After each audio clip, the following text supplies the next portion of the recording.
គោរពនឹងសូមជម្រាបសួរពុកម៉ែបងប្អូនសូមស្វាគមន៍មកកាន់ការឲ្យទុំរុយឆ្នោតយួនប្រចាំថ្ងៃទាំងអស់គ្នាសម្រាប់ថ្ងៃទី25ខែ8ឆ្នាំ2025មួយសម្រាប់ថ្ងៃនេះដែរអេដមីនក៏មានតម្រុយឆ្នោតពិសេសនឹងលេខច្បាស់សម្រាប់ចែកជូនពុកម៉ែបងប្អូនយកទៅធ្វើការផ្សងសំណាងផងដែរសូមឲ្យហេងចាក់ត្រូវគ្រប់គ្នាមុននឹងឈានដល់ការឲ្យតម្រុយអេដមីនក៏សូមចិត្តបងប្អូនទាំងអស់គ្នាសូមជួយចុច like និងជាវឲ្យអេដមីនម្នាក់មួយផងដើម្បីមានភាពងាយស្រួលក្នុងការតាមដានតម្រុយឆ្នោតយួនជារៀងរាល់ថ្ងៃនិងក៏ជាកម្លាំងចិត្តឲ្យអេដមីនក្នុងការធ្វើតម្រុយឆ្នោតចែកជូនបងប្អូនផងដែរតោះកុំឲ្យខាតពេលយូរយើងចូលមកកាន់តម្រុយឆ្នោតយើងនៅថ្ងៃនេះវិញម្ដងសម្រាប់លេខតូច2លេខយើងអេដមីនមានលេខ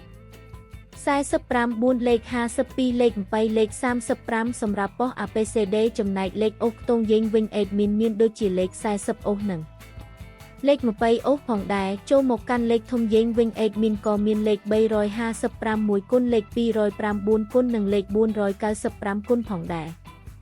ចាស់សម្រាប់វីដេអូតម្រុយឆ្នោតយើងនៅថ្ងៃនេះក៏បានឈានមកដល់ទីបញ្ចប់ហើយនាងខ្ញុំក៏សូមជូនពរបងប្អូនទាំងអស់គ្នាដែលស្រឡាញ់និងចូលចិត្តលេខអេដមីនយកទៅធ្វើការផ្សងសំណាងសូមជូនពរឲ្យមានសំណាងល្អមានលាភមានជ័យហេងចាក់ត្រូវគ្រប់គ្នាសូមអរគុណសូមជម្រាបលាជួបគ្នានៅថ្ងៃស្អែកបន្ត